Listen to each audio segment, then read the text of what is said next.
What's up, guys? Welcome to the video. Today we got UFC Fight Night, Rob Font versus Cody Garbrandt. What a main event.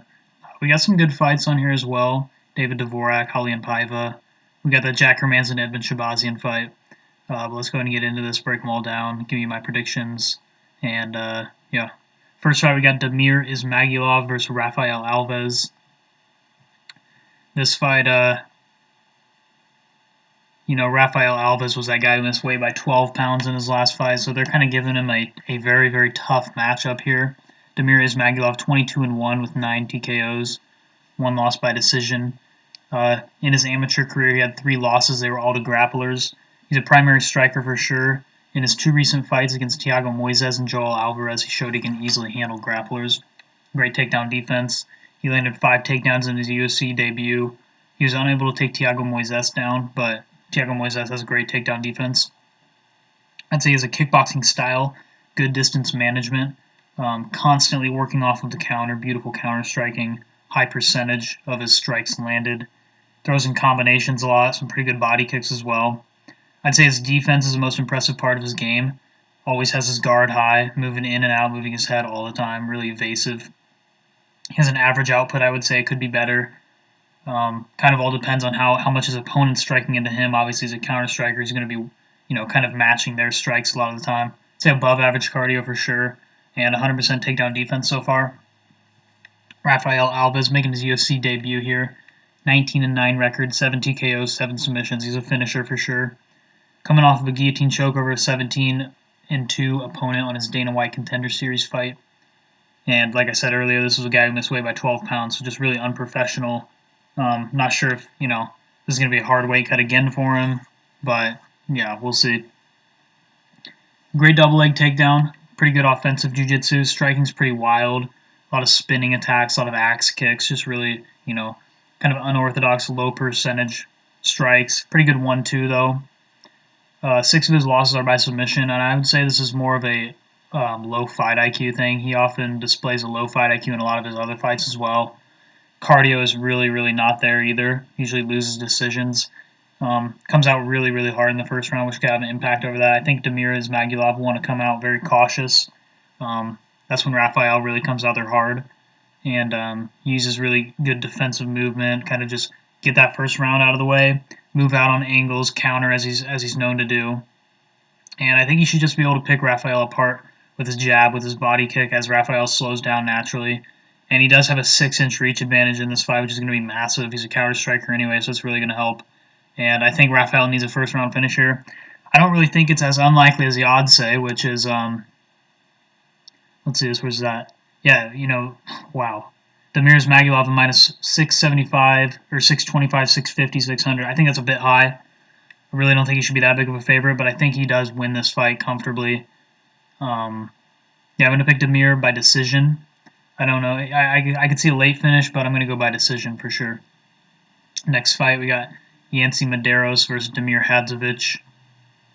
And Yancy Medeiros, 15-7, 8 TKOs, 4 of his losses by TKO. And as we all know, he's coming off of that 3-fight losing streak. His last win is all the way in 2017. Definitely a primary striker, I would say. Very fast hands. Doesn't really throw a lot of combinations. It's kind of a 1-2. Not really going to throw over 3-strike combination ever. A lot of different kicks. Spinning kicks, high kicks, things like that. Good submissions in his back pocket. Doesn't really go to him, but he does have them. 76% takedown defense, which is impressive. And he doesn't really go for a lot of takedowns himself.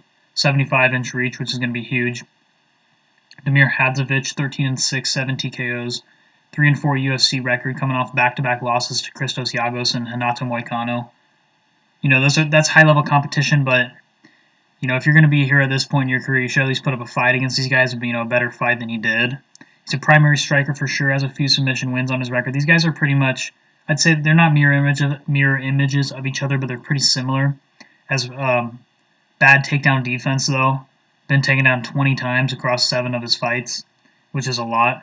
And he doesn't really initiate the wrestling too much himself, but he can. He does on occasion. Powerful combinations, good jab to hook combo is kind of his go-to. Rather than a 1-2, he'll throw a jab and then a hook. He gasses out pretty badly, and this affects his output and cardio as the fight goes on, which we saw against Christos Giagos. If you're gassing out, if you're the the less fresh fighter against Christos Giagos. That's kind of, you're really gassing out then. I see this fight pretty much taking place fully on the feet. I could see Damir having some success in the clinch, but Yancy should be able to use his great movement to keep on the outside of the cage and just kind of jab apart Damir. He's going to have a huge 5-inch reach advantage. And I think he's going to be the first to land in most of these exchanges that we're going to see because he's a faster guy. Guy has a lot of speed in his hands. Damir, I think he needs to try to wrestle or work his way into the clinch like I mentioned. Striking is going to be hard for him. He's just a shorter guy, way less reach, and I think he's slower and definitely has a lower output. So I'm going to go Yancy Medeiros by decision, and I think he's still the underdog, but money's coming in on him. Yeah, he's sitting at like a plus 100, minus 105 right now, and I really think he should be the favorite in this matchup. I think these lines should be switched. I think that Hadzovic is the favorite because of his last name kind of, ends in a, if your last name ends in a VIC or, OV or something like that, you're really going to get the nod on the odds makers card, I guess. But I really think Yancy should be the favorite here. But my money's staying away from this. There's not enough value on either guy. But I think it's a close fight, not the most high level fight. Going Yancy Medeiros by decision. Next fight we got Joshua Culibao taking on Elon Shaw. This seems like a pretty fun one to me. I think this is one of my picks for fight of the night. I think this one could be really good. Got Joshua Culibao 8-1-1 in the UFC, or 8-1-1 total, 0-1-1 in the UFC, coming off that dominant loss to Jalen Turner. Then a very, very close fight against Charles Jourdain. He dropped Charles with a huge right hook in the first round. Went on to match his output in the for the next 2 rounds, kind of taking it to a draw there. He is mainly a striker. 5 of his 8 wins coming by TKO. Doesn't have any submissions on his record. He has a good hooks, great kicks to all parts of the body. Doesn't really throw his jab out there. He throws a lot of spinning attacks. He does have huge power, especially for the division, and it doesn't seem to affect his cardio. It seems like he has a lot of really good gas tank. You can go to the 3rd round, throw with the same power, the same output. He did take Charles down once. Charles was able to easily sweep him and get up to the feet. I would say if he does have a weakness, he's not like Savant level at like anything, but he's definitely really good at striking, and I'd say just okay in the ground game. He can wrestle a bit, but he's not really going to be the guy throwing up a ton of submissions. Elon Shaw, this is one of the Chinese fighters, 19-6, 7 TKOs, primarily a wrestler, which is not really what you see out of the Chinese fighters, so this is kind of interesting to me. He does have heavy hands, though. Striking-wise, I'd say he's stylistically pretty similar to Culibao. A lot of hooks, overhands, kind of winging a lot of stuff, but they do it in a technical manner, I would say, not really using his range to his advantage. Throwing with heavy power, though. I think he's definitely going to have the wrestling advantage here, but it's kind of hard to tell what we've seen from film on both these guys if he's going to be able to keep Culibao down. But I think Culibao should be able to stand up. He has good defensive movement on the feet. Not a lot of head movement, but I'd say his footwork's really good. TKO lost to Zhu Rong, who has a really low output, but he probably got just clipped in that fight. Can't really find that one anywhere. He has good body lock slam takedowns and a strong clinch game. So we're just going to probably see a wrestling style of approach from Elon Shaw here, and I think Culibao just has simply more advantages. Better striker, better cardio. I think he should have the takedown defense to keep this one standing, or at least just be able to get up to his feet. And I think his kicks are going to be his main weapon here. They're going to just kind of be really unpredictable, and definitely just really unpredictable attacks with the hands. He just kind of times his shots to where you're not going to think they're going to be coming from. Very opportune time on his shots, and his opponents aren't looking for it. And I think it's pretty much what he's just going to be doing here. And I don't think that Shaw has the output to win a striking match with Culibao. I'm going to take Culibao by decision here. Actually, I'm going to go by 3rd round TKO. I think the cardio is going to really hold up, and then the cardio will fade for Elon, I'm predicting. So I'm going to go Joshua Culibao by 3rd round TKO. He's sitting at a minus 250. I think his line's high. I think if he lost that fight to Charles Jourdain, he'd be like a minus, like 150. But I don't know. This is a very, very intriguing fight to me. I think it should be a banger. Next fight on the card, Victor Rodriguez versus Bruno Silva. This one, I think we all know who's going to win this one. Victor Rodriguez 5-3. All 5 wins are by TKO. 0-1 in the UFC, and he came off that head kick KO loss to Adrian Yanez, which is going to happen, but it's the way that he fought that it's a red flag to me. There's a lot of unknowns about him, but you can kind of tell by watching him. He just prefers to strike as a boxing heavy style, and even at that, he's not the most technical boxer. throws a lot of heavy overhands, which often put him off balance and being open to being countered with hooks or uppercuts. He clinched Adrian Yanez against the cage, had a little bit of success there, but as you know, Adrian Yanez is not really like the most physically strong grappler. He's more of a striker, so we can't really put too much stock into that, I don't think. And most of his opponents he's beaten have all been very low level. Bruno Silva, 11-5-2, coming off a TKO win over JP Buys. Dropped him 3 times in this fight. He's one of those fighters I feel like he's a little bit better than his record. He's had some tough losses in there. Went to a very close fight against, what's his name? Tagir Ulanbekov. Very, very close fight there. Primary grappler, I would say. Good takedowns, good submission game. He only really takes the submissions when they're right there in front of him, not really hunting for him, more of a position over submission guy. Heavy hands, as we saw against JP Buys, throws in combos, throws very fast, has a heavy low kick that he used there. I'd say he's a low output, though, 2.93 significant strikes. That's kind of skewed. It's probably even a little bit less than that, I would say. Good movement on the feet, good defense, good feints. Like I said earlier, very close fight to Tagir Ulanbekov. Took him down 4 times. Took David Dvorak down 3 times. You know, he's faced very, very high-level competitions, very, very underrated fighters there in Tagir and David Dvorak. And I think, really to win this fight, I think Victor Rodriguez needs a knockout here. I don't think it's like crazy unlikely, but I do think that Bruno Silva is going to win this one very easily. I think he's just going to get a takedown in the first round and probably just find a rear naked choke submission, I would say, in round 1. That's at least his best path to victory. If we see him stand and trade, it could get a little sketchy, but I think he should be the more technical striker anyway. But yeah, I'm going to take Bruno Silva by submission here. And I really like him as a parlay piece or straight up, whatever you want to do with it. I think he's one of the safer spots on the card. He's up to a 385 on some sites, as low as a 278 on other sites. So I think he's deserving of that line, to be honest here. Next fight. Claudio Silva versus Court McGee. This is another one of those. I don't know if you guys watched last week. I called the Jacare fight kind of a sad one because they're just getting old. They just kind of look like a shell of themselves. And that can kind of describe both of these guys here. Claudio Silva obviously is a grappler, 14-2 with 9 submissions. Jiu-jitsu one trick, I would say. And if he can't get the fight to the ground, it's just really, really bad on the feet. He just has really bad striking. He has a lot of rear naked chokes, arm bars on his record. Those are his primary routes of submissions. Very poor striking, looping shots that are slow. They don't even really connect. No straight punches down the middle. He just doesn't really know how to box. He has an okay low kick, but who doesn't really have a okay low kick? You know, you just kind of stick it out there. And especially if he's facing a lot of fellow grapplers, which is usually who they match him up with.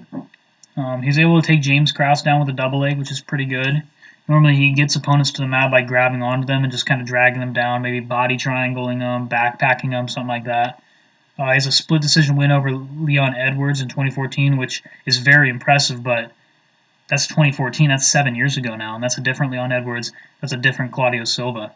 And I wouldn't say, he has low takedown accuracy at 28%, but he's constantly shooting for them, so you can't really fault him for that. 3.01 takedowns per fight, which is that's a high volume of takedowns landed. Not really the best cardio. Slows down a lot by the 3rd round. And he's up there in age. I believe he's 40 now. So he's up against Court McGee, a fellow old timer, 19-10 with 5 TKOs, 5 submissions. More of a wrestler as well. In all of his UFC wins, he's landed at least 1 takedown. That's his clear path to victory in all of these fights. His takedowns aren't the most accurate at only 21%. Like Claudio, he shoots a high volume of them. Pretty decent striking, I would say. Good straight right. Fights primarily with his kicks. Throws him to the body, to the legs. Has a lot of high output of kicks. One of those grapplers with a high output of kicks. Love to see it. Somewhat hittable on the feet, I would say. We saw against Carlos Condit, he got dropped. If he can't land the takedown, he usually just gets outstruck. He's not like an insanely high output kind of guy, and he's pretty hittable, so it can lead him to getting outstruck. Very durable, and he doesn't usually get finished. He's 0-3 in his last 3, though. And I think Court will have a big advantage on the feet and a big disadvantage in the grappling.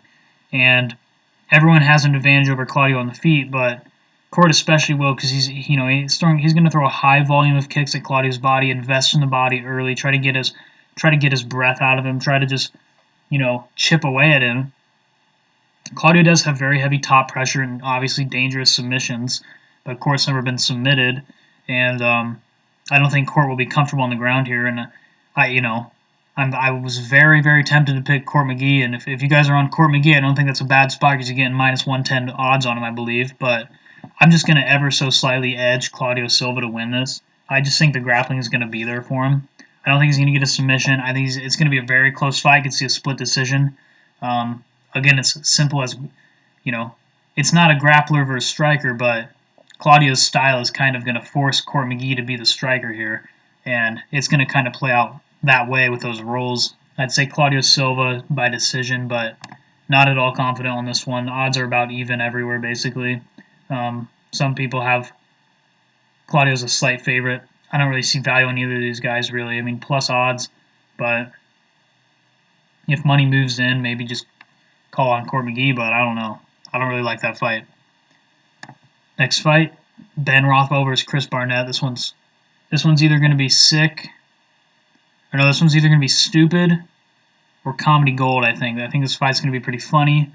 Ben Rothwell, 38-13 with 28 TKOs. We know this guy by now. Primary boxer, has landed some good submissions off his back, though, way in the past. Comes out strong, aggressive, looking for the finish usually every time in the first round. Slows down a lot in the second. That's what we've seen out of his 3 most recent fights.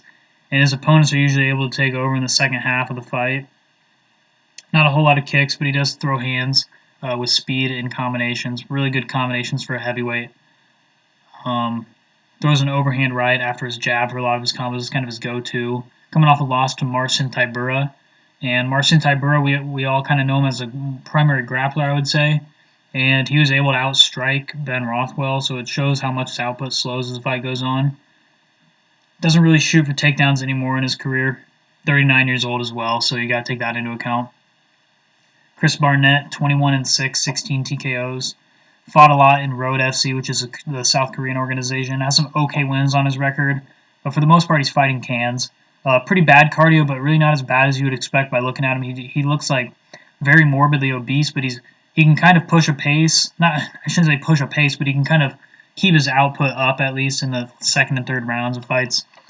A lot of low kicks. I'd say that's his best weapon is his kicks, actually. His boxing, he just kind of wings overhand rights. No speed, technicality, but there's a lot of power behind it, obviously. Extremely physically strong.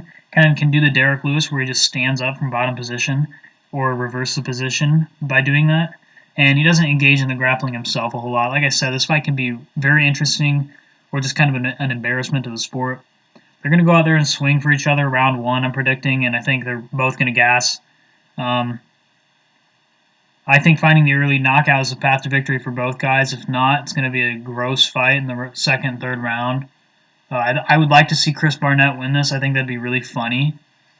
To see him get like a spinning wheel kick TKO or see one of these guys pull off a submission or something. I hope we see something hilarious happen because I just don't really have high hopes for this fight to be a good fight. And I'm going to have to take Ben Rothwell with the speed and experience advantage. He is going to be the faster guy on the feet. He is going to have the better boxing. He's going to have the better hands. I think the power advantage will go slightly to the other guy here, Chris Barnett, but it's not a confident pick. If you look at these odds, I think the value's on Chris Barnett. Yeah, plus 235. Really. Yeah, I don't agree with that. I think Ben should be like maybe a minus 170. People are forgetting what heavyweight MMA is about. So I hope we see something hilarious here. Ben Rothwell, first round TKO. My pick. Moving on up, we got a very contentious fight. Bill Algeo versus Ricardo Hamosh. It's a very, very, very good fight. Another one of my picks for fight of the night here. Bill Algeo. 14-5, 6 submissions, 1-1 in the UFC.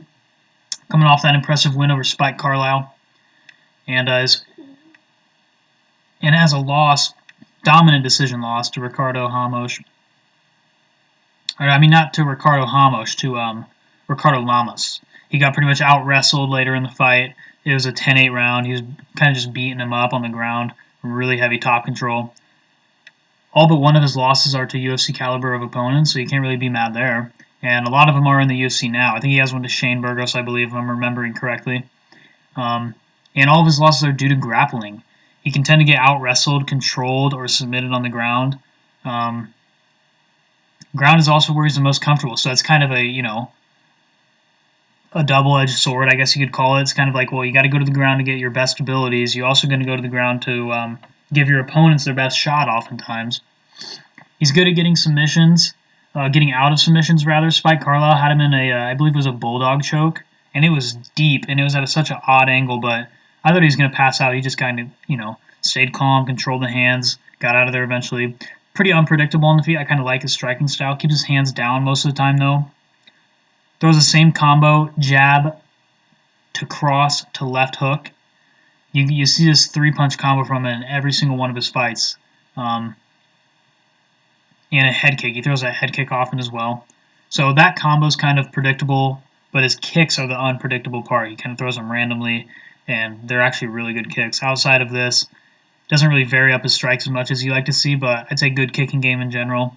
Great chin and durability. He's a pretty rangy guy as well, so there's that. 6.8 significant strikes landed per minute, but that's only through his 3 UFC fights, so we're going to kind of see his strike rating even out here after this fight. I'm excited to see where his output really lands, but the guy can bang, and he can bang hard, and he can throw with high volume.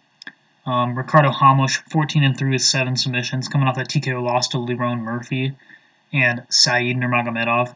And both of these losses, these are like top tier guys right here. So I'm not worried about either of those losses. You can't really say Ricardo Hamosh has a bad chin.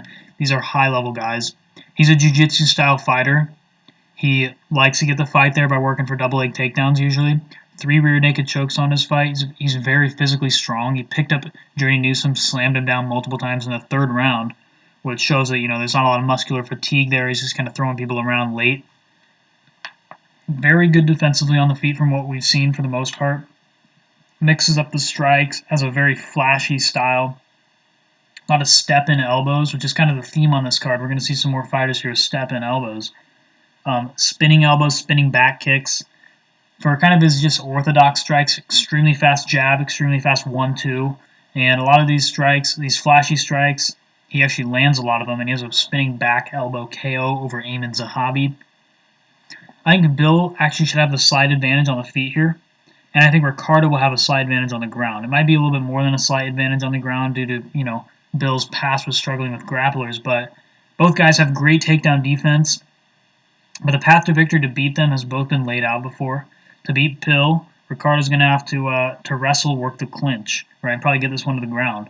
And Bill will have to use his step-in side kick that we commonly see him use a lot to keep Ricardo at range here. And he's also going to have to use his reach advantage but stay more composed this time. We've seen him kind of get baited into wars, which is good for the fans, not really good for, not really conducive to winning decisions a lot of the time. It can make for close judges' scorecards, but I'm going to give a very, very slight edge to Ricardo Hamosh here. He's a younger guy by I believe about 6 or 7 years. We've just seen some more impressive wins from him. He might even be able to get a submission, but I think he's just going to kind of strike a little bit, work his way into the clinch, get some clinch control time, grapple a bit, and then eventually find a takedown. I think he should win 2 of the 3 rounds. And he's actually the underdog now. Maybe that's a spot you want to hit if you're confident in him. I'm not confident in this pick because this fight, like I said, it's one of the more contentious fights circling around the internet now. Everyone's kind of going both ways. I'm on Hamosh here. I'm probably going to regret it. He's probably not going to win. But yeah, it should be a very, very fun fight. I'm excited for that one. That one should be on the main card for sure. Now opening up the main card, we got Jack Hermansson versus Edmund Shahbazian. This one is pretty straightforward, I'd say. Jack Hermansson, 21-6, 11 TKOs, 6 submissions. Primarily a grappler, but his TKOs, a lot of them come from ground and pound, though, so excellent ground and pound. Coming off a loss to Marvin Vettori, remember that. Outstruck him for most of the 5 rounds. Jack was able to land 2 takedowns, but wasn't really able to ever do much with them.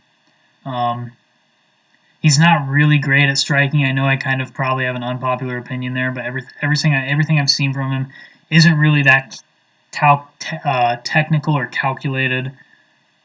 Overextends on a lot of his punches, absorbs a lot of strikes, not really good defensively. Hands are actually pretty slow. He has pretty good kicks, though. I would say a lot of body kicks out of him. He throws them with no fear.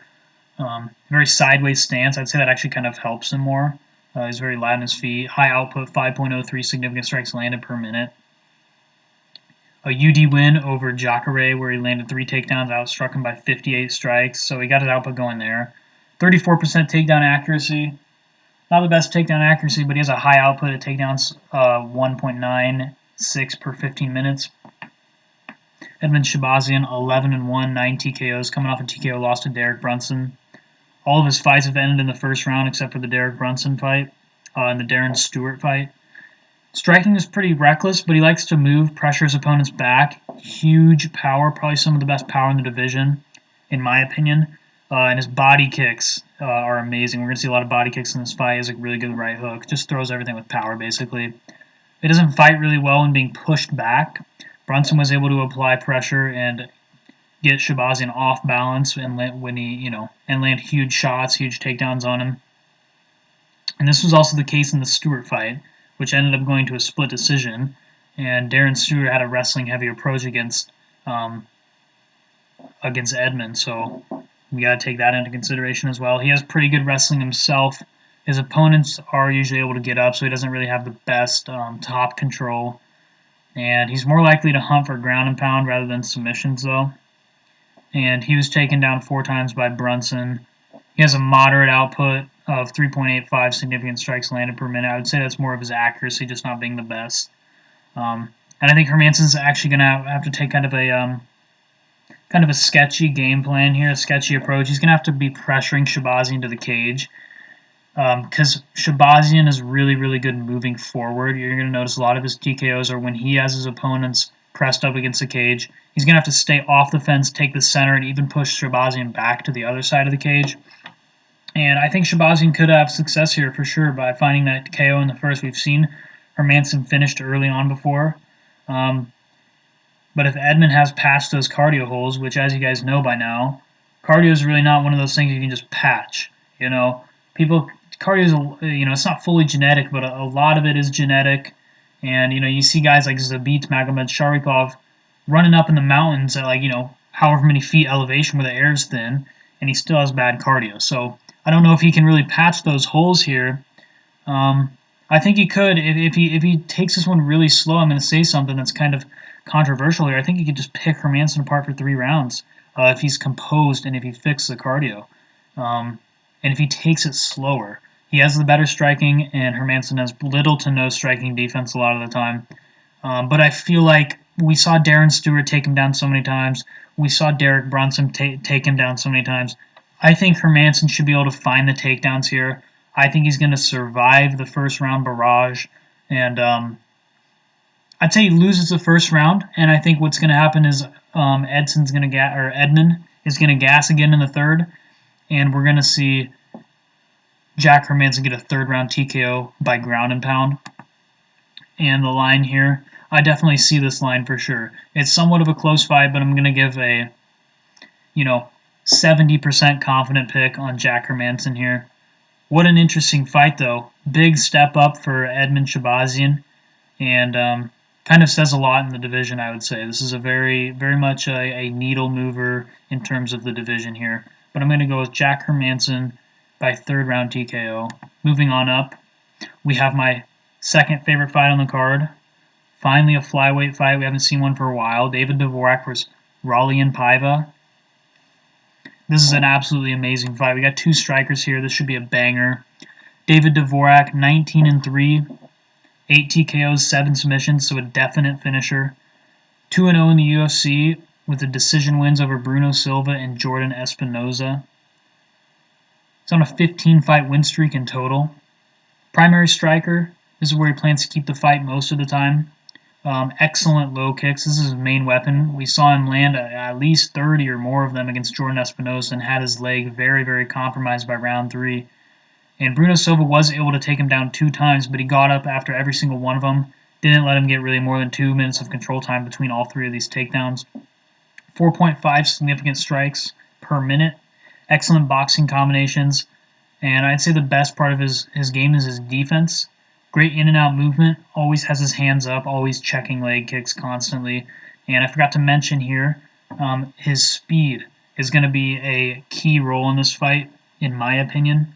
He's very, very fast. Everything he throws, every way he moves, very, very fast guy. Raulian Paiva, 20-3 with 13 decisions, more of a decision fighter, point fighter. Outside of the UFC, hasn't really fought the greatest competition. He's 2-2 in the UFC, coming off of an impressive win over Zhao Ismagulov. It was a very, very close fight, though. He's a counter striker, very long guy, 5'8" with a 69.5-inch reach. He uses this range very well. A lot of body kicks, jabs, straight rights. Always countering, usually with hooks, because he's really long. By the time they get into his range, the hook is just right there for him, and he does really good at it. Great takedown defense, great get-up game. I would say his cardio is just average, decent cardio, and he's definitely going to be at a cardio disadvantage in this. I've seen him slow down a bit in the third rounds of his fights. And so, like I said, David Dvorak, you're going to have the cardio and speed advantage, and I think that's going to play the most important role in this fight.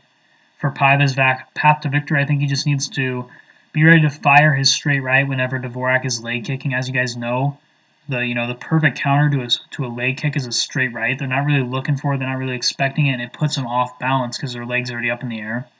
And we've seen it from him before. I think it's going to be a huge game plan for him, and using this counter is going to be key to his victory, I think. But Dvorak is the guy who's better moving forward, has a more diverse attack range. He has more speed. I think when these guys are exchanging, he's going to land first and he's going to land more, and the judges see that. And I think this should be 3 close rounds of striking with David Dvorak taking over in the third round and really putting the output on him. I don't know if I see a finish here. Raulian Paiva's a pretty tough dude. He went all 3 rounds with Kai Kara France without getting TKO'd. I think I'm going to go ahead and say David Dvorak by decision, but a definite lean on him. And I think I like where the odds are at right now on David Dvorak in terms of betting on my book. He's on -150. Some other places he's a little bit more at -164 or all the way down to -145. I think this is a great value on David Dvorak, so I'm going to go with him by decision to get this one done. Next fight, Felicia Spencer versus Norma Dumont. Got a grappler's fight here. This one, Felicia Spencer 8-2, 4 submissions, 2-2 in the UFC, but both of her losses are decisions to Amanda Nunes and Cyborg.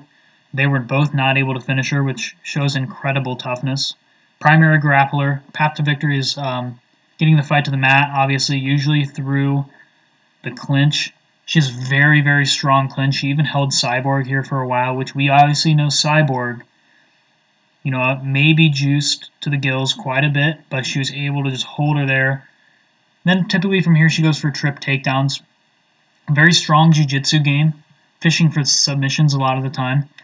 Very, very durable and a great chin. I would say in this scenario that's not a great thing because this means for her she's not really that good defensively. She absorbs a lot of strikes. Her head is centered most of the time, especially as she's throwing her own combinations. She just kind of leaves her head in the middle while she's punching. Very open to being countered. Switches to southpaw sometimes to throw a side kick. So you kind of like that, diverse array there, which is good. Not the best boxing, but one of those fighters with some pretty good step and elbows. A lot of these women, they like to get close and they clinch, so they've kind of adopted the step and elbow as part of their game. She's one of them. Norma Dumont. 5-1 with 2 submissions. 1-1 in the UFC. She had a KO loss to Megan Anderson and a decision win over Ashley Evans-Smith. In the Evans-Smith fight, she showed a good output. Pretty good low kick, decent boxing. Primary grappler, though. She controlled Evans-Smith in the last minute of the first round dominantly, then went on to land another takedown in this fight. She also prefers the body lock route for takedowns. A lot of these female fighters do that. I'd say it's just easier for them to grab each other. Very fast hands. Pretty good jab. Not a whole lot of power on any of her strikes, though. All of her fights are against primary strikers, so it's kind of tough to tell how she's going to match up against Felicia here. But I feel like Felicia should just be able to dominate in the clinch and on the ground. She should just find her way into the clinch, maybe work a couple knees, a couple elbows, step-in elbows. But I really feel like Felicia just should be able to find the trip takedown and just kind of dominate the fight. Have However, if she can't, Dumont's definitely going to have an advantage in the striking, I believe. If she wants to mitigate the grappling, she's going to have to target that front leg of Felicia. Whichever leg she puts in front of her, she's going to have to target that leg, try to mitigate her movement. Felicia has, below average balance and movement. I would say she's not, the most agile.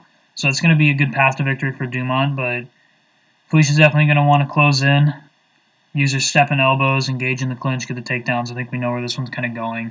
I'm going to go Felicia Spencer by second round submission, actually.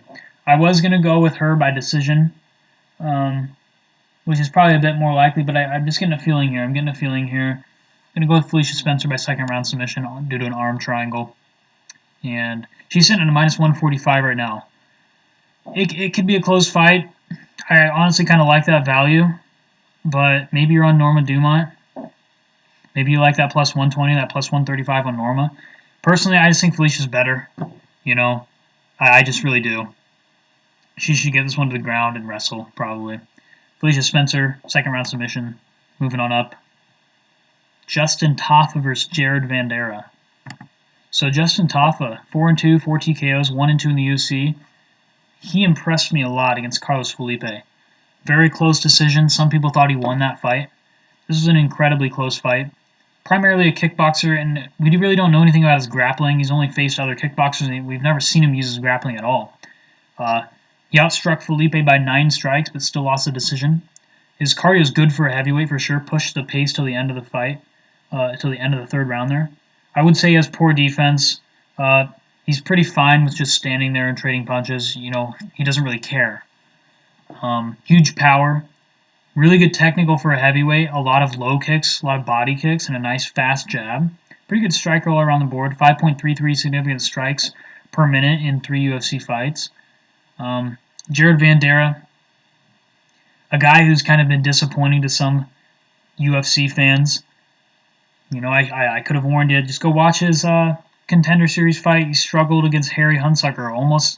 He was wobbled by Harry Hunsucker. This is a guy who's 11-5 with 7 TKOs, 0-1 in the UFC. Dominant loss to Sergey Spivak. I wasn't making videos back then, but I would have let you guys know I had Sergey Spivak in 2 or 3 parlays. Jared Vanderaa struggles against grapplers as well. And that's what he struggled against in this fight. He showed no get-up game from the bottom. Defended 0 of 3 takedowns. No takedown defense here.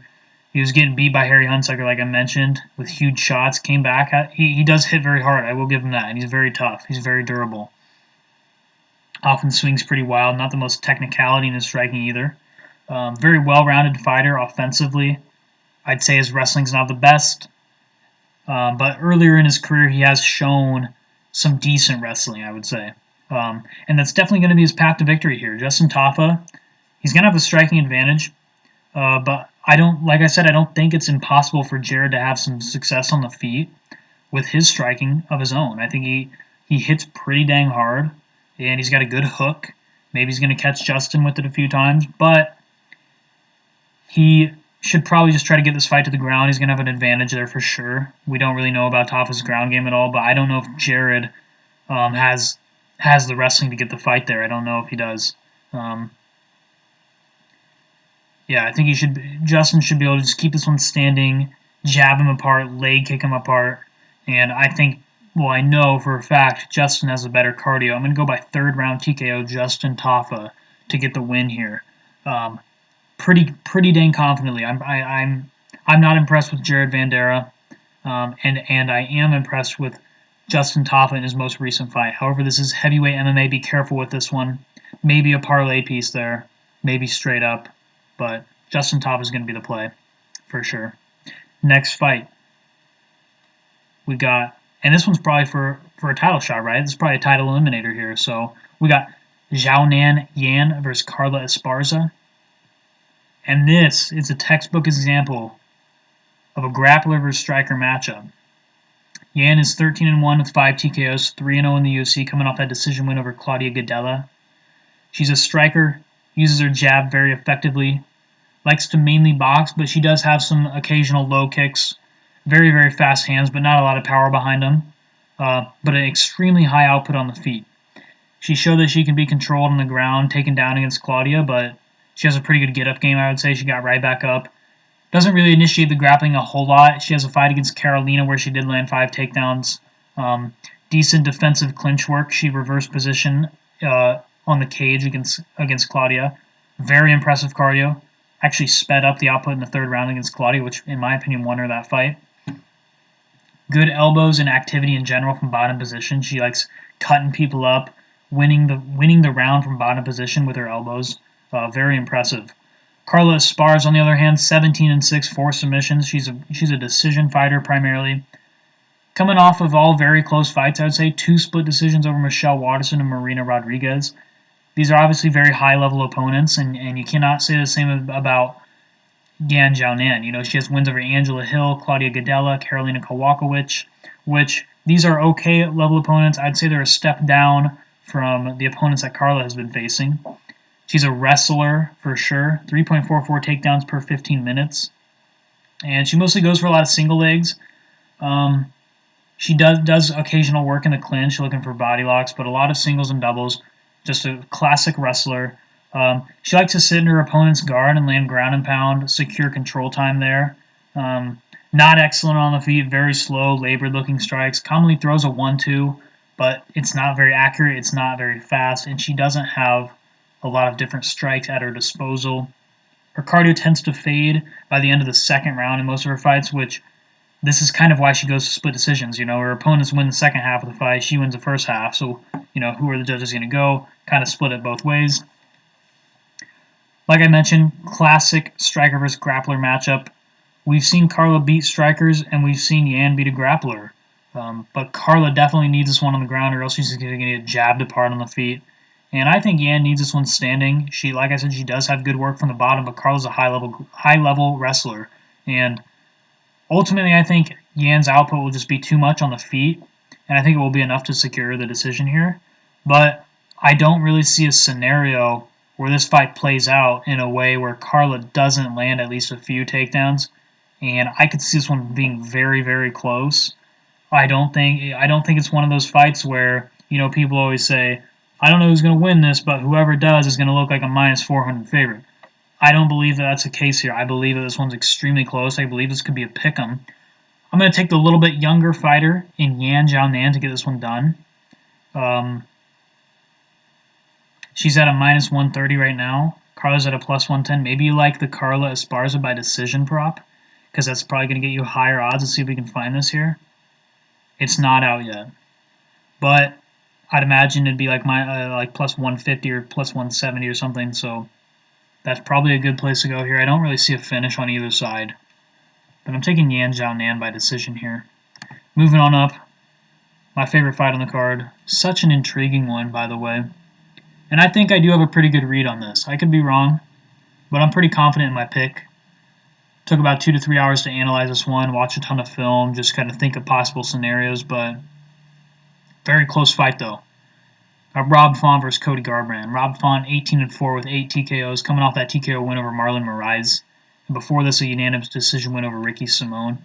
Let's talk about that Marlon Moraes one real quick. Marlon Moraes was coming off, I believe it was only 3 months since his TKO loss to Corey Sandhagen. Not really a smart move by Marlon. Who knows how much that contributed to his TKO loss to Rob Font, but I'd imagine it did a little bit. I'm not going to take anything away from him. Rob Font is an excellent striker. If you can beat Ricky Simone by decision, you're a great fighter all around, because Ricky Simone, we know him as the wrestler, right? Very well-rounded fighter, Rob Font, but he does prefer to strike. Great takedowns of his own, and good guillotine attempts when he does get taken down. Good work from the bottom position in general. A lot of strikes, a lot of get-up. Has one of the better jabs in the division, and I think I'll go ahead and say I think he has the best jab in the division. Very, very fast, accurate, constant. He literally spams it, and that's what you want to see. Jab is the best strike to throw, especially towards if you're a taller guy like he is. High-level striking all around the board, I would say. Great kicks. Mainly a boxer, though. Great 1-2. Counter uppercut as his opponents move in. We saw it against Ricky Simone on full display. As Ricky would go for the takedown, he would just be ready to counter his takedown with an uppercut. Great forward pressure, and it's constant. Uses this to his advantage a lot. He does fight pretty well moving backwards. One thing I don't like about his game, he keeps his chin sky high, his head and neck kind of angled straight out. Does not tuck his chin. And he keeps his hands down a lot of the times as well. Very high output striker. He got taken down by Ricky Simón 6 times, but got up after every single one of them. And got his output going in this fight, which led to the decision. And he did struggle with the forward pressure of John Lineker. So when there's a guy who just kind of moves forward like John Lineker does, that might give him trouble. But just your average pressure fighter, he's going to be able to handle. Cody Garbrandt, 12-3 with 10 KOs. 3 losses by TKO, coming off of a sick knockout over Rafael Assunção. I think that one was beautiful. However, we need to kind of look into this fight a little bit more. That first round was extremely close. It was 13-7 on the official strikes. Cody Garbrandt with 7 strikes in one whole round. However, they were very, very impactful shots. They were mostly leg kicks that were actually compromising Rafael's leg. But I think low output Cody Garbrandt is a little bit too far on the other end of the spectrum to where he's trying to go. And we'll talk about that later. Before this fight, he was on a 3-fight losing streak, twice to Dillashaw, once to Pedro Munoz, all TKOs. He has an excellent low kick. One of the more underappreciated aspects of his game is his low kick. A lot of people know Cody Garbrandt just as a power puncher of the 135 division. While that's true, he's so much more than that. He went to a decision with Dominic Cruz, landed a takedown and 2 knockdowns on him. He's a very, very technical fighter when he can be. However, he has an issue with getting baited into brawls, kind of throwing all technicality out the window at times, which usually ends up getting him KO'd, obviously, in all of his fights that he's lost.